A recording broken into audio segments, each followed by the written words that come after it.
తెలంగాణ రాష్ట్రంలోని విద్యుత్ రంగంలో పనిచేస్తున్న ఉద్యోగులు, ఆర్టిజన్లు, పెన్షనర్లకు రాష్ట్ర ప్రభుత్వం భారీ ఊరటనిచ్చే కీలక నిర్ణయం తీసుకుంది. బహిరంగ మార్కెట్లో నిత్యావసర వస్తువుల ధరలు నిరంతరంగా పెరుగుతున్న నేపథ్యంలో వారి ఆర్థిక భారం కొంతైనా తగ్గించే ఉద్దేశంతో డిఆర్ఎస్ అలవెన్స్, డిఆర్ఎస్ రిలీఫ్ పెంపుకు ప్రభుత్వం గ్రీన్ సిగ్నల్ ఇచ్చింది. విద్యుత్ శాఖ అధికారులు రూపొందించిన ప్రతిపాదనలకు డిప్యూటీ సీఎం భట్టి విక్రమార్క మల్లు అధికారికంగా ఆమోదముద్ర వేశారు.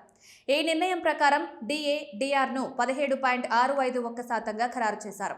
ప్రతి ఏడాది జనవరి, జూలై నెలల్లో చేపట్టే సమీక్షలో భాగంగా ఈ పెంపును నిర్ణయించగా ఇది జూలై 1, 2026 నుంచి అమల్లోకి రానుంది. ఈ ప్రభుత్వ నిర్ణయం వల్ల రాష్ట్ర వ్యాప్తంగా వివిధ విద్యుత్ సంస్థల్లో పనిచేస్తున్న వారితో పాటు ఇప్పటికే పదవీ విరమణ చేసిన సుమారు 71,377 మంది ఉద్యోగులు, పెన్షనర్లు ప్రత్యక్షంగా ఆర్థిక లాభం పొందనున్నారు. పెరిగిన ధరల భారంతో ఇబ్బంది పడుతున్న తరుణంలో ఈ నిర్ణయం వారికి గణనీయమైన ఉపశమనాన్ని కలిగించనుందని అధికారులు పేర్కొంటున్నారు.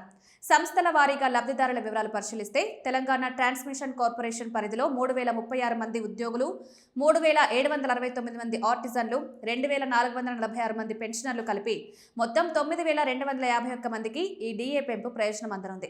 తెలంగాణ విద్యుత్ ఉత్పత్తి సంస్థలో 6,913 మంది ఉద్యోగులు, 3,583 మంది ఆర్టిజన్లు, 3,579 మంది పెన్షనర్లు ఈ పెంపు పరిధిలోకి రానున్నారు. దక్షిణ తెలంగాణ విద్యుత్ పంపిణీ సంస్థలో 11,957 మంది ఉద్యోగులతో పాటు పెద్ద సంఖ్యలో ఆర్టిజన్లు, పెన్షనర్లు ఈ నిర్ణయంతో లబ్ధి పొందనున్నారు. ఉత్తర తెలంగాణ విద్యుత్ పంపిణీ సంస్థ పరిధిలోని 9,728 మంది ఉద్యోగులు, 3,465 మంది ఆర్టిజన్లు, 6,115 మంది పెన్షనర్లు తాజా ఉత్తర్వులలో ఆర్థిక ప్రయోజనం పొందనున్నారు.